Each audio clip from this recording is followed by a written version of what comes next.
Ayan, samahan niyo kung magdilig ng aking mga succulent. Ganito ako kung paano magdilig. Ayan, ang ginamit, ayan, tingnan niyo yung water, oh. Nakikita ko sa ilalim kung hanggang saan na sila. Ang ginamit ko ditong water is rainwater. Ayan, sabi nila mas maganda daw ang rainwater na ipandilig kasi yung galing sa gripo minsan is may halong chlorine. Ayan, kaya pag uulan, ayan, mag-ipon kayo ng water para pandilig sa mga succulent nyo. Ako, nakaipon ako ng water kasi umuulan dito sa amin or madalas umulan dito. Ayan, ito ang pinandilig ko sa kanila.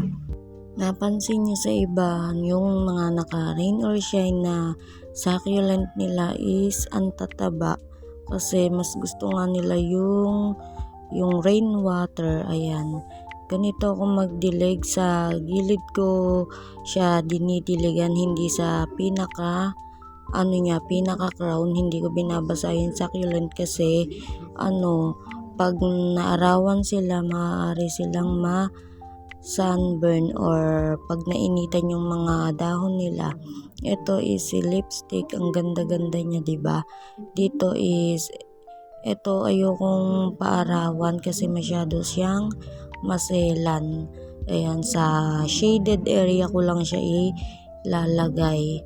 'Di ba ang ganda-ganda niya, oh. Yung tips niya, oh, 'di ba? Napaka-cute. Ayan. Tapos yung ginamit kong soil dito is fast draining soil. Ayan, kaya okay lang na magdilig tayo ng ganyang karami. Basta sa iba, sa gilid kayo magdidilig para sure na hindi sila masasunburn. Ito is kumuha ulit ako ng water at diniligan ko tong aking gypsy.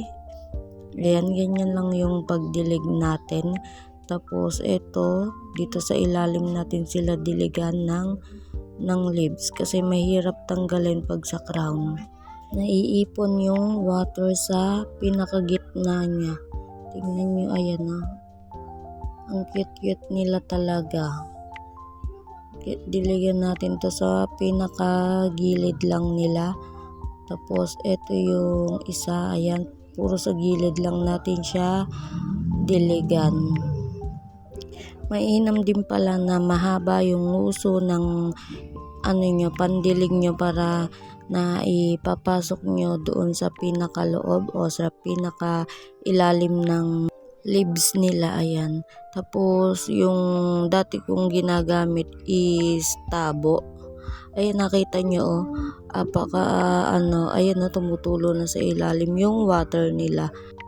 Dati tabo yung ginagamit ko na pandilig, kaso na hindi sila mapigilan kaya kumakalat yung soil nila, tumatalamsik. Ayun, tumatalamsik yung soil nila at nahuhukay sila. Hindi kagaya na tong mahaba ang uso ng pandilig na to. Wag lang mahaba yung uso natin. Ayan, ito is ang ganda ng shape ng leaves niya, oh, pa heart shape siya. Ang cute. Ganyan lang ako magdilig sa akin succulent, hindi katulad ng iba na lunod talaga siya. So sa pagtabo yung ginamit nyo is yung bulos ng tubig niya malakas, pero kung ito, ayan, makokontrol nyo yung pagbuhos. Ito si Bloody Maria, ayan, katulad na yan, dito lang siya natin diligan sa part na to. Diba ang ganda pa rin nila kahit hindi sila na aarawan. Ayan, oh, mahangin dito sa area na to, kaso walang sun.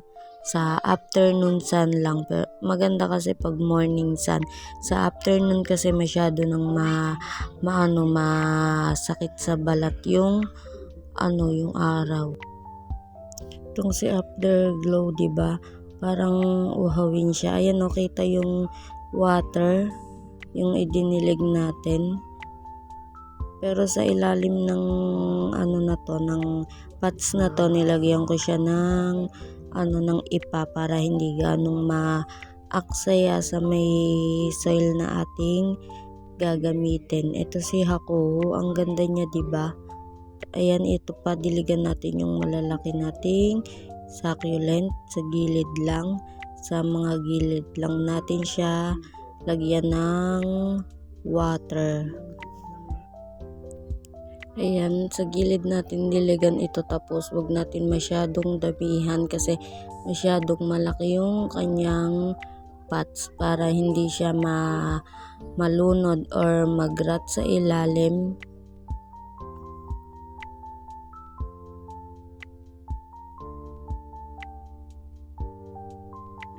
Ito si Heart Choice, ang hirap niyang diligang kasi yung mga leaves niya, ayan, nakita niyo naman. Mahirap niyan diligan, sana makaabot sa kanyang roots. Parang ano na to, parang papalda na yung kanyang leaves, pababa yung iba kasi hindi nga naaarawan. Ayan, pag naarawan siya is tataas naman yung kanyang mga leaves. Ayan na, ganyan ako magdilig ng aking succulent. Tapos rainwater ang gamitin nyo para mas maganda. Ayan guys, salamat sa pagsama sa akin at God bless us all. Lagi kayong mag-iingat. Thank you and bye.